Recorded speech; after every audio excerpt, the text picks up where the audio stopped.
After 2 years of freelance writing, Jill finally landed a full-time staff writer job at a luxury trade magazine. 2002, 2003, those weren't great years. 2004 was going to be a good one.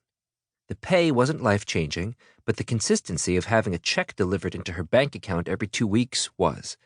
Direct deposit almost felt like cheating, as though it didn't count if she didn't have to deliver the money to a bank herself.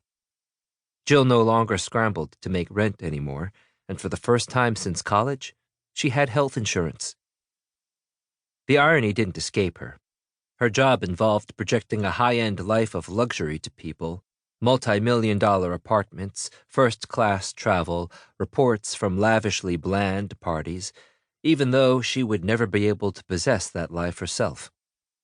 Her days were spent in a small, quiet office among only a handful of other staff writers and editors, but evenings often took Jill to press events, gaudy affairs thrown by PR agencies trying to get people excited about a product by handing out free drinks and access to a handful of barely recognizable D-list celebrities. When she started covering these events, Jill felt the pressure to dress and act the part. But as she eased into the job, she realized nobody cared. She retired cocktail dresses and started wearing jeans, black. She would indulge in hors d'oeuvres, something she never got tired of, no matter how mediocre the spread, and talk to a few people for quotes. The success of a night was measured by Jill's ability to eat an entire meal's worth of canapes before the waiters stopped coming around. A bust of a night would end with Jill stopping for $1 slice on her way home, so starving by this point that she would impatiently burn the roof of her mouth on hot cheese. On the subway, she'd tongue at the soft, pained parts of her gums. Like many of their friends in Brooklyn, Jill and Victor had moved in together partly because they loved each other, partly because of convenience. They'd met at a party. Jill drawn to the tall, half-Japanese, half-Brazilian with perfectly tousled hair. It turns out they'd both been raised largely in Connecticut. They'd been dating for just 4 months when they realized both their current leases ended at the same time, and it seemed like the sort of New York luck that only an idiot would pass up. Summers were hot in New York, but they seemed particularly hot in Jill and Victor's one-bedroom apartment in Bed-Stuy. The neighborhood was famous for that one movie that Jill had never seen but always meant to. What was it called? The one about the heat wave? It didn't matter. Jill and Victor had a single air conditioning unit, but it never seemed powerful enough to keep the apartment cool. Victor's computer, a massive black monolith of a thing, was an unwelcome and powerful heat source. Jill had only ever owned tiny, thin laptops, but Victor had explained more than once that to power the 3D rendering engine for his work required a workhorse of a machine. To be a video game designer, you had to be many things. An architect, a physicist, a novelist, all in one, Victor liked to say.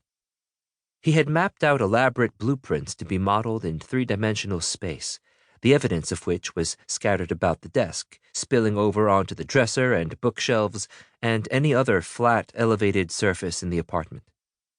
Jill often saw Victor writing out formulas, doing shorthand math on loose paper, receipts, flyers, drafts of her bad short stories.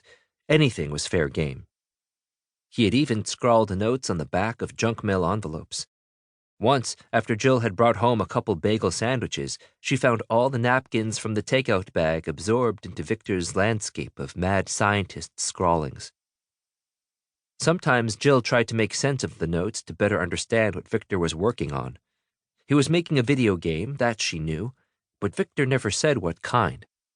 When Jill pressed him on it, just out of loving curiosity, she wouldn't get much more. It wouldn't be like the ones she had played before, he said.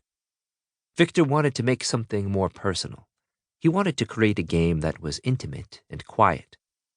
She admired his focus. She was jealous, in fact, so she left him alone to make whatever it was he was making. With the new stability of Jill's staff job, Victor was able to quit his day job teaching middle school kids math.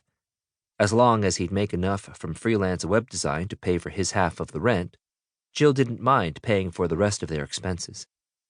It would be a fine arrangement for a few months while Victor completed his project. They rarely ate out, rarely went out at all, really, and Jill had never seen Victor more thankful than the day she urged him to quit tutoring. Over a long sushi dinner, Jill's treat, a celebration of her first paycheck, he volleyed between saying thank you and, but are you sure? And Jill was filled with a kind of pride she'd never felt before. She could provide for the person she loved, and that delighted her. Even if, when she got home from work every day, the loud hum of the black computer tower always greeted her before Victor did.